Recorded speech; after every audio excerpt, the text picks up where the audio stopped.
At the end of 2019, I went on a little shopping trip with my sister.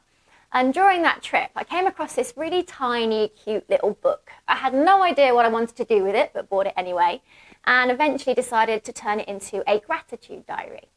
Since then, I have written in this little book every single day for a year, and I thought I'd just share some of my experiences of doing that, some of the things that I learned along the way. So the word gratitude comes from the Latin word gratia, and it means a sense of being thankful, appreciating the things we have in our lives. And there's a lot of scientific studies out there and psychological studies that show that having a gratitude practice can really improve your attitude, your happiness, and sort of your overall well-being. I decided to simply jot down 5 or 6 things every day that made me feel grateful. And I do this in bed just before I went to sleep or just before I read my book. I also decided to log some of the habits that I find essential to my well-being. So I logged whether I did some yoga, meditation, whether I went for a walk, and whether I did a workout or went to the gym. I didn't do anything complicated with that. I just jotted it down and ticked it off if I did it. I really wanted to keep it simple. I didn't want it to become a chore. So just a simple 2-3 minute activity I could do just before going to bed. Some of the things that really helped me develop and keep this habit were having a really nice book to write in. I mean, it's just so small and cute. I wanted to write in it. I kept a book by my bed with a pen ready, so I didn't have to go searching around for where the book was or where the pen was. Keeping the book really small removed any pressures to have to write an essay like a normal diary sometimes does. I also removed any pressure for what I wanted to write down to have to be deep or meaningful. It could be super simple or it could be deep and meaningful. It's whatever felt good in that moment. Sometimes I would involve my hubby and get him to share something he's grateful for while I was writing my gratitude list for the day. And after a couple of days, I actually really started to look forward to writing these things down. Just having a little bit of time to reflect on the day that's gone by, things that have made me happy, and it wasn't a chore at all. I wanted to complete my diary.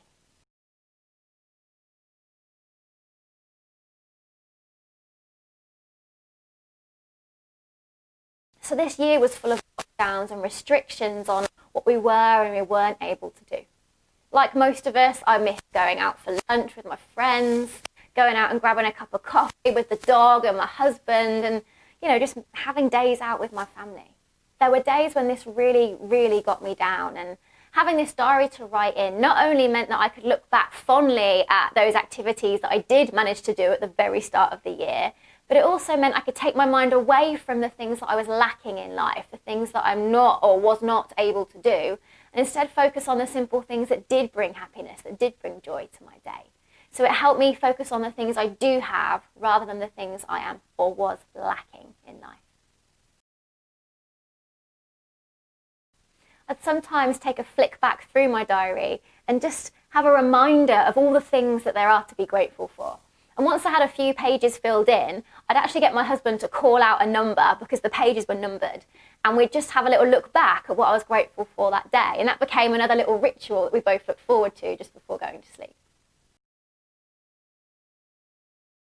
I started to realise that the things I often wrote in my diary were not big, extravagant, exciting things. It was the really simple, small things, like being grateful for cuddles with my dog, going for a lunchtime walk with my husband, having time to read in the garden or to enjoy a cup of tea in bed in the morning.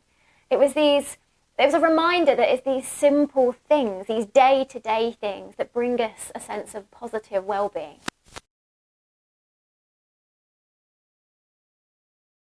We all have really difficult moments or challenging days. And just being able to take a few moments to jot down maybe just 1 or 2 things that I was grateful for in those days, despite them being hard, despite them being a challenge, just really helped me end my day on a positive note rather than sort of worrying about the day gone by. And to link to that, actually, it was a nice way of going to sleep. It helped me sleep better. I don't know about you guys, but I'm a bit of a worrier. So if I've had a difficult day or I know I've got things coming up that are worrying or a struggle, I will ruminate on them. I will think about them. Whereas having time to just sit, put all that aside and just focus on actually what was good today, took all those worries away, brought a little bit of positivity to the end of the day, and perhaps even helped me sleep that little bit better. often I would write about the people that I was thankful for when I was doing my gratitude diary. And it really encouraged me to reach out to people that little bit more. So, for example, I ended up writing lots of thank you cards for the yogis that continue to support me through the lockdown practices online. I got in contact with one of my old lecturers from college after we heard a piece of music that he first introduced to me. And I had to get in contact with him and just sort of say thank you for everything that he'd done and all the impact that he'd had on my life. So taking time to appreciate those people in my life was obviously a wonderful thing in itself, but then it really made me want to reach out and tell them how grateful I am to have them in my life. I've really enjoyed keeping my gratitude diary. At the start of last year, none of us knew how 2020 was going to turn out. And I think having this one thing, this little gratitude diary, really, really helped me to stay focused, to stay aware of the good things, the positive things during that crazy year. I really do think it was a small part of how I coped with all that was going on. So one definition of the word gratitude is to appreciate. And the word appreciate itself almost has sort of two meanings. One is to be thankful for and grateful for all of those things we have in our lives. And the second is to increase in value or quantity. When we appreciate the good appreciates. When we take time to be grateful for the things that we have in our lives, the good grows. And we have more and more things to be grateful for.